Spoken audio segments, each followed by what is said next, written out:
Hey all, this is Mysteryfilmfan, and this is going to be a review of this. Um, which was written by Brad Jones, directed by Ray Mitchell. I just watched it now, I got it a couple of days ago. It's alright.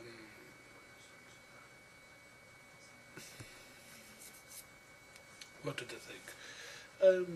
I thought it was pretty good, all things considered. I don't think it's really for me. This is somebody who really likes the Giallo thing. I mean, as I said, I've always seen a couple of Giallo films. I think I've seen about one Fulci, which is Zombie Flesh Eaters. I think there was no Zombie one. I think in the United States, I'm not really sure. I've seen one Argento, which I think was Suspiria, and I thought that was okay.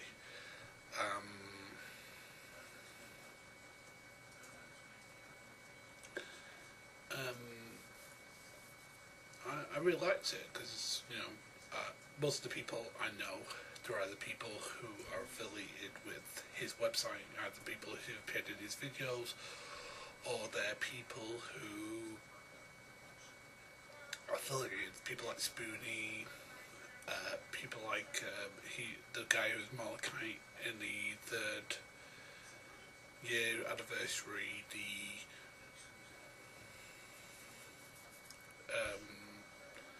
Ed Glazer, these sort of people. I thought it was okay.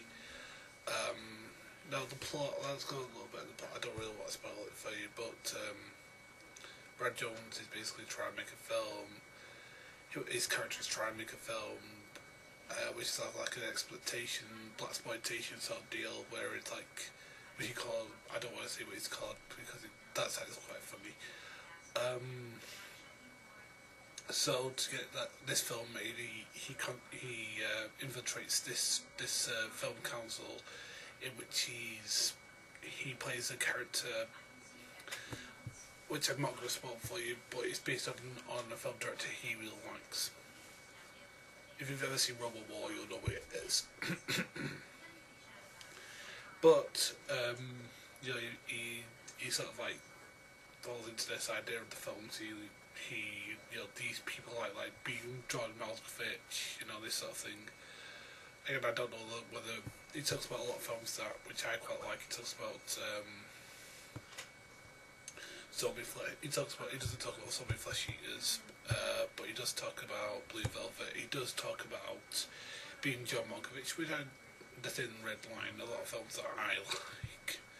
I don't think he's really a fan of those sort of films, which is fine. People can have different opinions about different things. Not I'm trying to be snobby. I just like the Thin Red Line. I think that's a really good film. That nature goes on despite what man does. But I thought Speedy was really good in this. I thought Brad was really good in this. I felt sorry for Brian Irving. He has a scene which I won't spoil it for you, but I'd hate to have to be the guy who had to tell him that that's the role he had to do. Orlando, who plays Malachite, who plays a different character here, is basically driving up all the blaxploitation stereotypes, which is quite funny. Jake's quite good in this. He's not as good as he is in Midnight Heat, but he is pretty good in this. I do like the douchey character that the director plays. Brad's real life. I don't want to say wife. They're separated, so I think she's still his wife. They come together in film, which again, which doesn't spoil as you see. It's in the trailer. I don't think it's a trailer if you see the spoiler. But I do like the fact that he goes from, on one hand, it's about trying to get this blaxploitation, to another, like being a crime thriller about this drunk guy, sort of like Chandler-esque sort of thing. That's what I do like about it. The other thing I do like Spoonie's performance. I thought his performance was really good. I know he's not really a quote-unquote actor. I think he did really well in this film. I did like the jokes he had in it. I mean, yeah, it was dark in some ways, but it was like funny in others. Like they had like jokes that Sarah Lewis's character would be like in like your tropical side, like, where is she? And then do you just cut to her like you're having an exotic drink? I did like that. That did make me chuckle a little bit. But on the whole, I thought it was quite funny. I thought it was well done. I thought that the dialogue was well written. I think there were a couple of bad audio moments, but I think that's due to where they were. I don't think that was anybody's fault necessarily. But yeah, I mean, of these films that I've seen, it's probably, as I say, like, again, I don't think I've seen a film of his that I dislike. It's just that my favourite is still Midnight Heat, and I hope he understands that.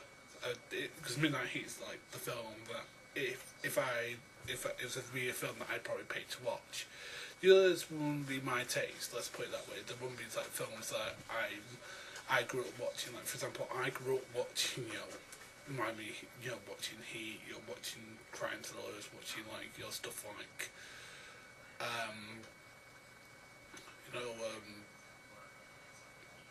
Manhunter and stuff like that. So those films I love. The films that he references in Midnight Heat, I get a lot more than the films he references there. Apart from probably Blue Velvet, which is probably, I'd say it's an underlining one, but I'd say there's probably aspects of Big Trouble in Little China in there as well, with the lead not being the greatest hero ever. But I think it's still enjoyable. I'd recommend it. I mean, if you can find it in a way. I mean, I got this, and I love the UK, so I really enjoyed this. I hope that Brad makes another film. I'm actually hoping that he'll make a sequel to Midnight Heat, because I think that film does deserve a sequel, and I'm hoping that's his next film. Anyway, yeah, I would recommend that you see this, and yeah, it's really good.